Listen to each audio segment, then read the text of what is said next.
ଜଗନ୍ନାଥ ସମସ୍ତଙ୍କୁ next OS ପ୍ଲାଟଫର୍ମକୁ ସ୍ୱାଗତମ।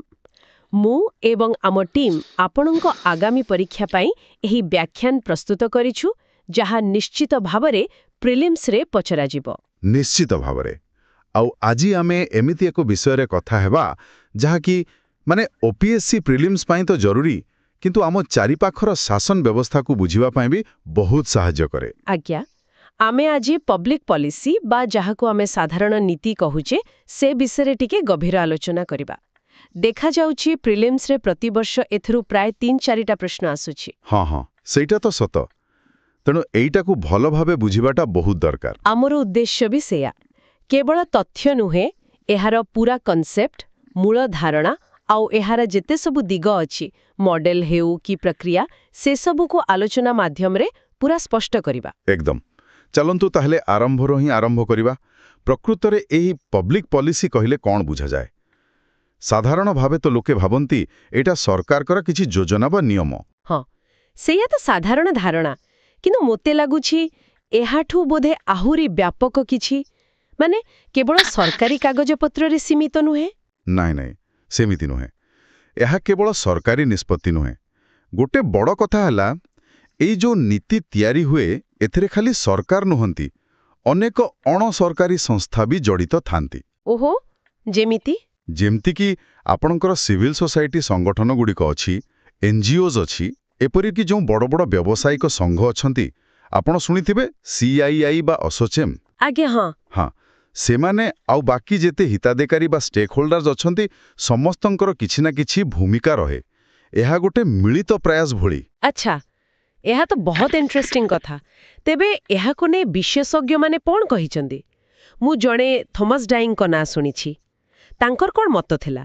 ହଁ, ଥମସ ଡାଇଙ୍କ ସଂଜ୍ଞାଟା ବହୁତ ଚର୍ଚ୍ଚିତ ଆଉ ବୁଝିବାକୁ ବି ସହଜ। ସେ କହିଛନ୍ତି, ପବ୍ଲିକ ପଲିସି ହେଉଛି what government chooses to do or not to do. What government chooses to do or not to do. ହଁ, ସରକାର ଯାହା କରିବାକୁ ବାଛନ୍ତି କିମ୍ବା ଯାହା ନ କରିବାକୁ ବାଛନ୍ତି। ଦେଖନ୍ତୁ, ଏଠି ନ କରିବା କଥାଟା ବେଶ ଗୁରୁତ୍ୱପୂର୍ଣ୍ଣ। ଅର୍ଥାତ୍ ସରକାର ଯଦି ଗୋଟେ ସମସ୍ୟା ଦେଖିବି ଚୁପ୍ ରହିଲେ, କିଛି କଲେନି, ସେଇଟା ବି ଗୋଟେ ନୀତି। ଏଇଟା ଟିକେ ଅଲଗା ଶୁଭୁଛି। ଏକଦମ। ସେଇଟାକୁ ଆମେ ନକାରାତ୍ମକ ନୀତି ବୋଲି କହିପାରିବା। ଜାଣିଶୁଣି କୌଣସି ପଦକ୍ଷେପ ନ ନେବାଟା ବି ଗୋଟେ ନିଷ୍ପତ୍ତି। ସେମିତି ଆଉ ଜଣେ ଅଛନ୍ତି, ରିଚାର୍ଡ ରୋଜ। ସେ କହୁଛନ୍ତି, ଏଇଟା ଖାଲି ଗୋଟେ ନିଷ୍ପତ୍ତି ନୁହେଁ, ଏଇଟା ହେଉଛି ଗୋଟେ କାର୍ଯ୍ୟଧାରା, କୋର୍ସ ଅଫ୍ ଆକ୍ସନ୍ କିମ୍ବା କାର୍ଯ୍ୟକଳାପର ଏକ ଢାଞ୍ଚା, ପ୍ୟାଟର୍ନ ଅଫ୍ ଆକ୍ଟିଭିଟି, ଏକ ଲଗାତାର ଚାଲୁଥିବା ପ୍ରକ୍ରିୟା। ଆଚ୍ଛା, ଆଉ ଡେଭିଡ୍ ଇଷ୍ଟନ୍, ତାଙ୍କ କଥା ବି ଶୁଣାଯାଏ। ହଁ, ଇଷ୍ଟନ୍ଙ୍କ କଥା ଟିକେ ଅଲଗା। ସେ ଏହାକୁ ଆଉ ଟିକେ ଫିଲୋସଫିକାଲ ଲେଭଲକୁ ନେଇଯାଉଛନ୍ତି। ତାଙ୍କ ମତରେ ଏହା ହେଉଛି ସମଗ୍ର ସମାଜ ପାଇଁ ମୂଲ୍ୟବୋଧର କର୍ତ୍ତୃତ୍ୱପୂର୍ଣ୍ଣ ଆବଣ୍ଟନ, ଅଥରିଟେଟିଭ୍ ଆଲୋକେସନ୍ ଅଫ୍ ଭ୍ୟାଲ୍ୟୁଜ୍। ମୂଲ୍ୟବୋଧର କର୍ତ୍ତୃତ୍ୱପୂର୍ଣ୍ଣ ଆବଣ୍ଟନ। ଏହାର ଦେଖନ୍ତୁ, ସମାଜରେ ସମ୍ବଳ ତ ସୀମିତ। ତେଣୁ କେଉଁ ଜିନିଷକୁ, ଯେମିତି ଶିକ୍ଷା, ସ୍ୱାସ୍ଥ୍ୟ ନା ସୁରକ୍ଷା, କେତେ ଗୁରୁତ୍ୱ ଦିଆଯିବ, କେତେ ସମ୍ବଳ ଦିଆଯିବ, ସେଟା ନୀତି ମାଧ୍ୟମରେ ହିଁ ତ ସ୍ଥିର ହୁଏ। ଏବଂ ହଁ, ଆଉ ଗୋଟେ ଫ୍ୟାକ୍ଟ ମନେ ରଖିବା ଦରକାର, ହାରୋଲ୍ଡ ଲାସୱେଲ୍ 1951ରେ ଏଇ ପବ୍ଲିକ ପଲିସି ଶବ୍ଦଟା ପ୍ରଥମେ ବ୍ୟବହାର କରିଥିଲେ। ଏଇଟା ବି ଗୁରୁତ୍ୱପୂର୍ଣ୍ଣ। ବୁଝିଲି। ତେବେ ଏହି ସବୁ ସଂଜ୍ଞାରୁ ଆମେ ପବ୍ଲିକ ପଲିସିର କିଛି ମୂଳ ଚରିତ୍ର ବା ବୈଶିଷ୍ଟ୍ୟ ବିଷୟରେ ଜାଣିପାରିବା। କେମିତିକା ଏହାର ପ୍ରକୃତି? ନିଶ୍ଚୟ। ଦେଖନ୍ତୁ, ପ୍ରଥମ କଥା ହେଲା, ଏହା ସବୁବେଳେ ଲକ୍ଷ୍ୟ ଆଧାରିତ, ଗୋଲ୍ ଓରିଏଣ୍ଟେଡ୍, କିଛି ଗୋଟେ ପାଇବା ପାଇଁ କରାଯାଏ। ହଁ। ଦ୍ୱିତୀୟରେ, ଯେମିତି ଆମେ କହିଲେ, ଏହା ସକାରାତ୍ମକ ହୋଇପାରେ, ସରକାର କିଛି କରୁଛନ୍ତି, କିମ୍ବା ନକାରାତ୍ମକ ବି ହୋଇପାରେ, ସରକାର କିଛି କରୁନାହାନ୍ତି। ଠିକ୍। ତୃତୀୟରେ, ଏହା ବହୁତ ବ୍ୟାପକ ବା ସାଧାରଣ ହୋଇପାରେ, ଯେମିତି ଆୟୁଷ୍ମାନ ଭାରତ ପୁରା ଦେଶ ପାଇଁ, କିମ୍ବା ବହୁତ ନିର୍ଦ୍ଦିଷ୍ଟ ବି ହୋଇପାରେ, ଯେମିତି କେବଳ ମାନସିକ ସ୍ୱାସ୍ଥ୍ୟ ପାଇଁ କିଛି ନୀତି। ଆଚ୍ଛା। ଆଉ ଏହା ସରଳ ବା ଜଟିଳ ବି ହୋଇପାରେ ବୋଧେ, ପରିସ୍ଥିତି ଉପରେ ନିର୍ଭର କରେ। ହଁ, ଏକଦମ। ଆଉ ଗୋଟେ ବଡ଼ କଥା ହେଲା, ଏହା ପ୍ରକୃତରେ ଏକ ଜଟିଳ ପ୍ରକ୍ରିୟା, କମ୍ପ୍ଲେକ୍ସ ପ୍ରସେସ୍। କାରଣ ଏଥିରେ ବହୁତ ଲୋକ, ବହୁତ ସଂସ୍ଥା, ବହୁତ କାରକ ସବୁ ଜଡ଼ିତ। ଏବଂ ଏହା ସ୍ଥିର ନୁହେଁ, ଏହା ଗତିଶୀଳ, ଡାଇନାମିକ୍ ପ୍ରସେସ୍। ସମୟ ବଦଳିଲେ, ପରିସ୍ଥିତି ବଦଳିଲେ, ନୀତି ବି ବଦଳିପାରେ। ଆପଣ କହିଲେ ଏଥିରେ ଅନେକ ଅଭିନେତା ବା ଆକ୍ଟର୍ସ ସାମିଲ। ମୁଖ୍ୟତଃ କେଉଁମାନେ ରହନ୍ତି ଏଥିରେ? ଦେଖନ୍ତୁ, ସରକାରଙ୍କ 3 ଅଙ୍ଗଟ ରହିଲେ, ବିଧାନପାଳିକା, କାର୍ଯ୍ୟପାଳିକା, ନ୍ୟାୟପାଳିକା ସେମାନେ ମୁଖ୍ୟ। ତା ସହିତ ବ୍ୟୁରୋକ୍ରେସି ଅଛି, ପରାମର୍ଶ ଦେବା ପାଇଁ ସଂସ୍ଥା ଅଛି, ଯେମିତି ଆମର ନୀତି ଆୟୋଗ, ଆଜ୍ଞା। ଏନଡିସି ଥିଲା ଆଗରୁ।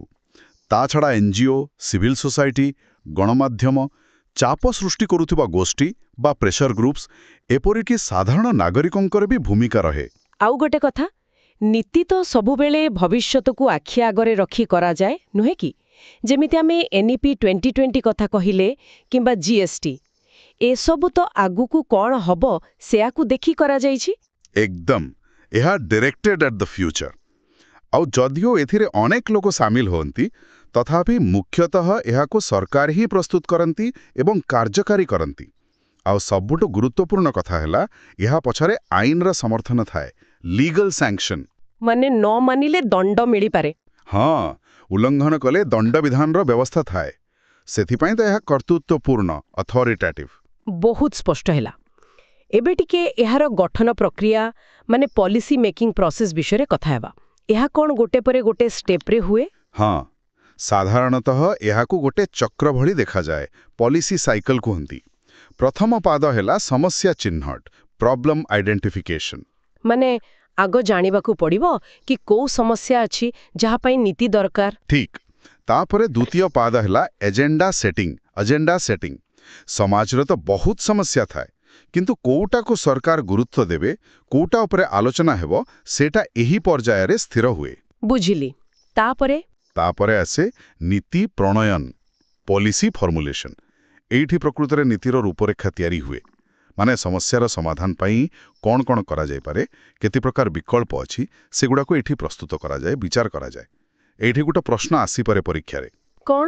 ଯେ କେଉଁ ପର୍ଯ୍ୟାୟରେ ସରକାର ସମ୍ଭାବ୍ୟ ନୀତି ପ୍ରତିକ୍ରିୟା ଖୋଜନ୍ତି?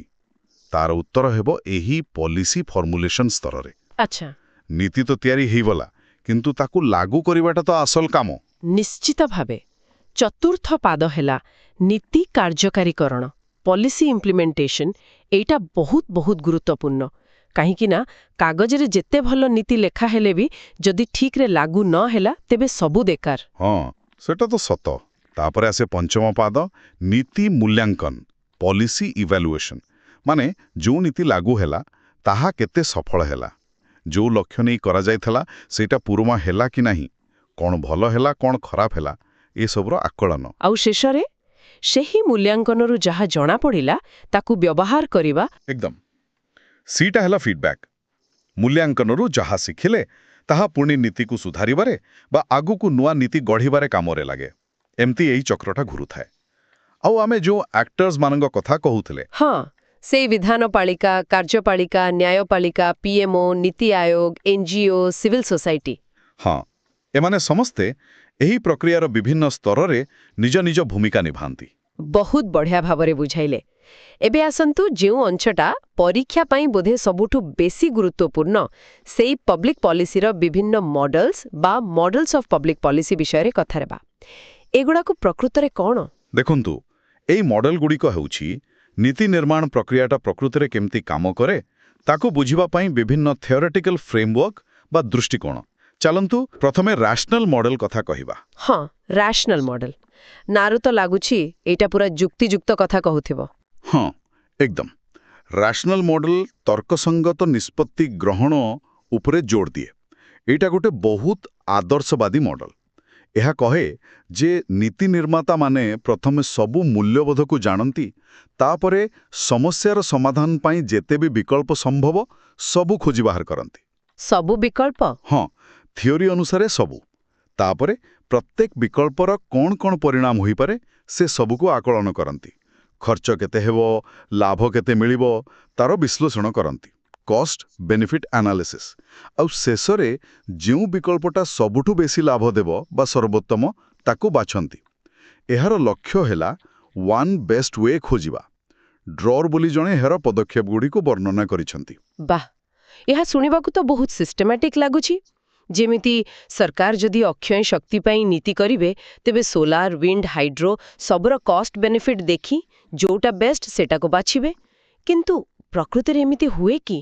ମାନେ ସବୁ ବିକଳ୍ପ ଜାଣିବା, ସବୁ ପରିଣାମ ଆକଳନ କରିବା, ଏସବୁ କ'ଣ ସମ୍ଭବ? ଏଠି ଆସିଲା ଅସଲ କଥା। ରେସନାଲ ମଡେଲ ଗୋଟେ ଆଦର୍ଶ ହୋଇପାରେ, କିନ୍ତୁ ବାସ୍ତବ ଦୁନିଆ ବହୁତ ଜଟିଳ। ସବୁବେଳେ ସବୁ ତଥ୍ୟ ମିଳେନି, ସମୟ ସୀମିତ ଥାଏ, ରାଜନୈତିକ ଚାପ ଥାଏ। ଏଇଥିପାଇଁ ଚାର୍ଲସ ଲିଣ୍ଡବ୍ଲମ୍ ଆଉ ଗୋଟେ ମଡେଲ ଦେଲେ, ଇନକ୍ରିମେଣ୍ଟାଲ ମଡେଲ। ଇନକ୍ରିମେଣ୍ଟାଲ ମାନେ ଧୀରେ ଧୀରେ ବଢ଼ିବା। ହଁ, ସେଇଭଳି କିଛି।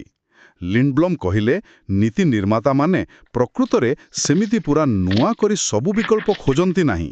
ସେମାନେ ବରଂ ବର୍ତ୍ତମାନ ଯେଉଁ ନୀତି ଚାଲିଛି ସେଥିରେ ଛୋଟ ଛୋଟ ଧୀରେ ଧୀରେ ପରିବର୍ତ୍ତନ, ସ୍ମଲ୍ ଆଡଜଷ୍ଟମେଣ୍ଟସ୍ କରନ୍ତି। ଏହାକୁ ସେ କହିଥିଲେ ମଡେଲିଂ ଥ୍ରୁ, ମାନେ କୌଣସି ମତେ କାମ ଚଳାଇ ନେବା। ଏଟା ଟ୍ରାଏଲ୍ ଆଣ୍ଡ ଏରର ଭଳି। ଓହୋ, ଏହାର ଉଦାହରଣ କ'ଣ ହବ? ଯେମିତି ପେଟ୍ରୋଲ ଉପରେ ଟିକସ ହଠାତ୍ 50% ନ ବଢ଼ାଇ ପ୍ରତିବର୍ଷ 2% କରି ବଢ଼େଇବା। ହଁ, ସେଇଟା ଗୋଟେ ଉଦାହରଣ। କିମ୍ବା କୌଣସି ନୂଆ ଯୋଜନାକୁ ସାରା ଦେଶରେ ଏକାଥରେ ନ ଲାଗୁ କରି ଆଗ କିଛି ଜିଲ୍ଲାରେ ପାଇଲଟ ପ୍ରୋଜେକ୍ଟ ଭାବେ ଚଳେଇ ଦେଖିବା। ଏକଦମ। ଏ ମଡେଲ ବାସ୍ତବତାକୁ ବେଶୀ ଗୁରୁତ୍ୱ ଦିଏ। ଏହା ସର୍ବୋତ୍ତମ ପଥ ଖୋଜେନି, ବରଂ କାମ କରୁଥିବା ପଥ ଖୋଜେ। କିନ୍ତୁ ଏହାର ସମାଲୋଚନା ବି ଅଛି। କୁହାଯାଏ ଯେ ଏହା ବଡ଼ ଧରଣର ପରିବର୍ତ୍ତନ ବା ସଂସ୍କାର ଆଣିବାରେ ବାଧା ଦିଏ। ଆଚ୍ଛା, ତେବେ ଗୋଟେ ପଟେ ପୁରା ରେସନାଲ ଆଉ ଗୋଟେ ପଟେ ଛୋଟ ଛୋଟ ପରିବର୍ତ୍ତନ, ଏ ଦୁଇଟା ଭିତରେ କିଛି ମଝି ରାସ୍ତା ଅଛି କି? ହଁ, ଅଛି। ସେଇଠି ଆସୁଛି ଏମିଟାଇ ଏଡଜିଅନିଙ୍କ mixed scanning model. Mixed scanning model. ହଁ, ଏହାକୁ ଷ୍ଟ୍ରାଟେଜିକ୍ ମଡେଲ ବି କୁହନ୍ତି। ନାରୁ ହିଁ ଜଣାପଡ଼ୁଛି ଏହା ରେସନାଲ ଆଉ ଇନକ୍ରିମେଣ୍ଟାଲ ମଡେଲର ମିଶ୍ରଣ କେମିତି? ଇଡଜିଓନି କହିଲେ ନୀତି ନିର୍ମାତାମାନେ ଦୁଇ ପ୍ରକାର ନିଷ୍ପତ୍ତି ନିଅନ୍ତି। ଗୋଟେ ହେଲା ବଡ଼, ମୌଳିକ, ଦୀର୍ଘକାଳୀନ ନିଷ୍ପତ୍ତି, ମ୍ୟାକ୍ରୋ ଲେଭେଲ। ହଁ, ଏଥିପାଇଁ ସେମାନେ ଟିକେ ରେସନାଲ ଭାବେ ଚିନ୍ତା କରନ୍ତି, କିନ୍ତୁ ପୁରା ରେସନାଲ ମଡେଲ ଭଳି ନୁହେଁ, ଟିକେ କମ୍ ବିସ୍ତୃତ ଭାବେ। ଆଉ ଗୋଟେ ହେଲା ଛୋଟ ଛୋଟ ତତ୍କାଳୀନ କାର୍ଯ୍ୟକାରୀ କରିବା ପାଇଁ ନିଷ୍ପତ୍ତି, ମାଇକ୍ରୋ ଲେଭେଲ। ହଁ, ଏଥିପାଇଁ ସେମାନେ ଇନକ୍ରିମେଣ୍ଟାଲ ପଦ୍ଧତି ଆପଣାନ୍ତି। ଏହାର କିଛି ଭଲ ଉଦାହରଣ ଆମେ ଆଗରୁ କହୁଥିବା ଜାତୀୟ ଶିକ୍ଷା ନୀତି NEP କ'ଣ ଏଥିରେ ଆସିବ? ବହୁତ ଭଲ ଉଦାହରଣ ଦେଲେ। MEP 2020କୁ ଦେଖନ୍ତୁ। ଏହା ଦେଶର ଶିକ୍ଷା ବ୍ୟବସ୍ଥା ପାଇଁ ଏକ ବଡ଼ ଦୀର୍ଘକାଳୀନ ଦିଗ ନିର୍ଦ୍ଧାରଣ କରୁଛି। ଏଇଟା ହେଲା ବୃହତ୍ ମ୍ୟାକ୍ରୋ ସ୍ତରର ନିଷ୍ପତ୍ତି, ଯେଉଁଥିରେ କିଛିଟା ରାସନାଲ ଚିନ୍ତା ଅଛି, କିନ୍ତୁ ଏହାକୁ କାର୍ଯ୍ୟକାରୀ କଲାବେଳକୁ ସେତେବେଳେ ଧୀରେ ଧୀରେ ପର୍ଯ୍ୟାୟକ୍ରମରେ କରାଯିବ, ବୋଧହୁଏ ପାଇଲଟ ପ୍ରୋଜେକ୍ଟ ବି ହେବ। ଏଇଟା ହେଲା ଇନକ୍ରିମେଣ୍ଟାଲ ଅଂଶ। ଏକଦମ। ତେଣୁ ମିକ୍ସଡ ସ୍କାନିଂ ମଡେଲଟା ଟିକେ ବେଶୀ ନମନୀୟ, ଫ୍ଲେକ୍ସିବୁଲ ଆଉ ସନ୍ତୁଳିତ ବ୍ୟାଲେନ୍ସଡ ଲାଗେ। ବୁଝିଲି। ଏହାପରେ ଆସୁଛି ଗ୍ରୁପ ଥିଓରି। ଏଇଟା କ'ଣ ସେହି ଯୋଉ ଆମେ ଆଗରୁ କହୁଥିଲେ ବିଭିନ୍ନ ଗୋଷ୍ଠୀ, ହିତାଧିକାରୀ, ସେମାନଙ୍କ ଭୂମିକା ଉପରେ ଜୋର ଦିଏ? ହଁ, ଠିକ୍ ଧରିଛନ୍ତି। ଗ୍ରୁପ ଥିଓରି କୁହେ ଯେ ସମାଜଟା ହେଉଛି ଅନେକଗୁଡ଼ିଏ ସ୍ୱାର୍ଥ ଗୋଷ୍ଠୀ ବା ଚାପ ଗୋଷ୍ଠୀର ସମାହାର, ଆଉ ପବ୍ଲିକ ପଲିସି ହେଉଛି ଏଇ ଗୋଷ୍ଠୀମାନଙ୍କ ଭିତରେ ଯେଉଁ ସଂଘର୍ଷ ଚାଲେ, ଯେଉଁ ବୁଝାମଣା ହୁଏ, ବାର୍ଗେନିଂ, ନେଗୋସିଏସନ, କମ୍ପ୍ରମାଇଜ। ହଁ, ଏସବୁର ପରିଣାମ। ଏଠି ସରକାରଙ୍କର ଭୂମିକା ହେଲା ଏକ ମଧ୍ୟସ୍ଥି ଭଳି, ଯିଏ ଏଇ ବିଭିନ୍ନ ଗୋଷ୍ଠୀର ଦାବି ଭିତରେ ଗୋଟେ ସନ୍ତୁଳନ ରଖିବାକୁ ଚେଷ୍ଟା କରନ୍ତି। ଅର୍ଥାତ୍ ଯେଉଁ ଗୋଷ୍ଠୀର ପତିଆରା ବେଶୀ ବା ଯିଏ ବେଶୀ ଭଲ ଭାବେ ନିଜ କଥା ରଖିପାରିଲା, ନୀତିଟା ତାଙ୍କ ସପକ୍ଷରେ ଯିବାର ସମ୍ଭାବନା ବେଶୀ। ଯେମିତି ଚାଷୀ ସଂଗଠନଗୁଡ଼ିକ MSP ପାଇଁ ଲବି କରନ୍ତି। ହଁ, ସେଇଆ। ଏହି ମଡେଲ ନୀତି ନିର୍ମାଣର ଯେଉଁ ରାଜନୈତିକ ଦିଗଟା ଅଛି ତାକୁ ବେଶୀ ଫୋକସ୍ କରେ। ନୀତି ଏଠି ଗୋଟେ ସନ୍ତୁଳନ ବା ଇକ୍ୱିଲିବ୍ରିୟମ୍ ଭଳି। କିନ୍ତୁ ସବୁବେଳେ କ'ଣ ଏମିତି ଅନେକ ଗୋଷ୍ଠୀ ଭିତରେ ଟଣାଉଟରା ହୋଇ ନିଷ୍ପତ୍ତି ହୁଏ? କେତେକ କ୍ଷେତ୍ରରେ ତ ଲାଗେ ଯେ ନିଷ୍ପତ୍ତି କେବଳ କିଛି ହାତଗଣିତି ଲୋକ ହିଁ ନେଉଛନ୍ତି। ସାଧାରଣ ଲୋକ ବା ବାକି ଗୋଷ୍ଠୀଙ୍କର କିଛି ଭୂମିକା ନାହିଁ। ଏଇଠି କ'ଣ ଏଲିଟ୍ ଥିଓରି କଥା ଆସୁଛି? ଆଜ୍ଞା, ଏକଦମ। ଏଲିଟ୍ ଥିଓରିଟା ଗ୍ରୁପ ଥିଓରିର ପୁରା ଉଲ୍ଟା କଥା କୁହେ। ଏହା ଅନୁସାରେ ନୀତିଗୁଡ଼ିକ ସାଧାରଣ ଜନତାଙ୍କର ଇଚ୍ଛା ବା ବିଭିନ୍ନ ଗୋଷ୍ଠୀଙ୍କର ସଂଘର୍ଷରୁ ଆସେ ନାହିଁ, ବରଂ ସମାଜର ଗୋଟେ ଛୋଟ କିନ୍ତୁ ବହୁତ ଶକ୍ତିଶାଳୀ ଅଭିଜାତ ବର୍ଗ, ଏଲିଟ୍ ଗ୍ରୁପ, ମାନେ ଯେଉଁମାନଙ୍କର ହାତରେ ରାଜନୈତିକ, ଆର୍ଥିକ ବା ସାମାଜିକ କ୍ଷମତା ଅଛି, ହଁ, ସେଇମାନଙ୍କର ଯାହା ପସନ୍ଦ, ଯାହା ମୂଲ୍ୟବୋଧ ନୀତି ସେଇଆକୁ ହିଁ ପ୍ରତିଫଳିତ କରେ। ଏଠି ନୀତିଟା ଉପରୁ ତଳକୁ ଆସେ, ସାଧାରଣ ଲୋକଙ୍କର ଭୂମିକା ବହୁତ ସୀମିତ। ଏହାର ଉଦାହରଣ କ'ଣ ହେବ? ବୋଧହୁଏ ଆମ ଦେଶର ଆଣବିକ ନୀତି, ନ୍ୟୁକ୍ଲିୟର ପଲିସି କିମ୍ବା ପ୍ରତିରକ୍ଷା ସମ୍ବନ୍ଧୀୟ ବଡ଼ ନିଷ୍ପତ୍ତି, ସେସବୁ ତ କେବଳ ଶୀର୍ଷ ସ୍ତରର ବୈଜ୍ଞାନିକ, ରାଜନେତା ଆଉ ସାମରିକ ଅଧିକାରୀମାନେ ହିଁ ନିଅନ୍ତି। ହଁ, ଏଗୁଡ଼ିକ ଭଲ ଉଦାହରଣ। ଏଲିଟ୍ ଥିଓରି କୁହେ ଯେ ସାଧାରଣ ଜନତା ପ୍ରାୟତଃ ଏସବୁ ବିଷୟରେ ଅଜ୍ଞ ଥାନ୍ତି ଏବଂ ସକ୍ରିୟ ବି ନଥାନ୍ତି। ତେଣୁ ନୀତି ନିର୍ମାଣଟା ପ୍ରକୃତରେ ଏଇ ଅଭିଜାତ ବର୍ଗ ଦ୍ୱାରା ହିଁ ନିୟନ୍ତ୍ରିତ ହୁଏ। ଏଇଟା ଅବଶ୍ୟ ଗଣତନ୍ତ୍ର ପାଇଁ ଗୋଟେ ପ୍ରଶ୍ନବାଚୀ ସୃଷ୍ଟି କରେ। ଏହାପରେ ଇନଷ୍ଟିଟ୍ୟୁସନାଲ ମଡେଲ କଥା ଅଛି। ଏଇଟା କ'ଣ ସରକାରୀ ସଂସ୍ଥା ବା ଅନୁଷ୍ଠାନଗୁଡ଼ିକ ଉପରେ ବେଶୀ ଧ୍ୟାନ ଦିଏ? ଏକଦମ। ଏଇ ମଡେଲ କୁହେ ଯେ ପବ୍ଲିକ ପଲିସି କୌଣସି ବ୍ୟକ୍ତି ବା ଗୋଷ୍ଠୀର ଇଚ୍ଛାରୁ ଆସେନି, ବରଂ ଏହା ସରକାରୀ ଅନୁଷ୍ଠାନ ଗଭର୍ଣ୍ଣମେଣ୍ଟ ଇନଷ୍ଟିଟ୍ୟୁସନ୍ସ ଭିତରୁ ହିଁ ବାହାରେ, ଯେମିତିକି ସଂସଦ, କାର୍ଯ୍ୟପାଳିକା, ନ୍ୟାୟପାଳିକା, ବ୍ୟୁରୋକ୍ରେସି। କେମିତି? କାରଣ ଏହି ଅନୁଷ୍ଠାନଗୁଡ଼ିକର ନିଜର କିଛି ନିୟମ ଅଛି, କାର୍ଯ୍ୟପ୍ରଣାଳୀ, ରୁଲ୍ସ ଆଣ୍ଡ ପ୍ରୋସିଜର୍ସ ଅଛି, ଏକ ସଂସ୍କୃତି ଅଛି। ନୀତିଗୁଡ଼ିକ ଏସବୁ ଭିତରେ ହିଁ ତିଆରି ହୁଏ ଏବଂ ଆକାର ନିଏ। ଆଉ ଯେହେତୁ ଏହା ଅନୁଷ୍ଠାନରୁ ଆସେ, ଏହାକୁ ଆଇନଗତ କର୍ତ୍ତୃତ୍ୱ ମିଳେ, ଏହା ବାଧ୍ୟତାମୂଳକ କୋଏର୍ସିଭ୍ ପାୱାର ହୁଏ ଏବଂ ସମସ୍ତଙ୍କ ପାଇଁ ଲାଗୁ ହୁଏ। Universal character. ତେବେ ଯେମିତି ଜିଏସ୍ଟି ଆଇନ ଆମ ସଂସଦରେ ପାରିତ ହେଲା, ସେଇଟା ଏଇ ଇନଷ୍ଟିଟ୍ୟୁସନାଲ ମଡେଲର ଉଦାହରଣ ହେବ। କାରଣ ଏହା ଏକ ସାମ୍ବିଧାନିକ ଅନୁଷ୍ଠାନର ନିର୍ଦ୍ଦିଷ୍ଟ ପ୍ରକ୍ରିୟା ଦେଇ ଆସିଲା। ନିଶ୍ଚିତ ଭାବେ ଏହି ମଡେଲ କହେ ଯେ ଅନୁଷ୍ଠାନଗୁଡ଼ିକ ନିଜେ ନୀତି ନିର୍ମାଣରେ ଏକ ସକ୍ରିୟ ଭୂମିକା ନିଅନ୍ତି। ସେମାନେ କେବଳ ଗୋଟିଏ ନିଷ୍କ୍ରିୟ ପ୍ଲାଟଫର୍ମ ନୁହନ୍ତି। ଏହା ଏକ ସହଯୋଗୀ ପ୍ରୟାସର ଫଳ, କୌଣସି ଜଣେ ବ୍ୟକ୍ତିର ନୁହେଁ। ବୁଝିଲି। ଏବେ ଆସିଲା ଗେମ୍ ଥିଓରି ମଡେଲ। ଏଇଟା ତ ମୁଁ ଶୁଣିଛି ଅର୍ଥଶାସ୍ତ୍ର ଆଉ ଗଣିତରେ ବହୁତ ବ୍ୟବହାର ହୁଏ।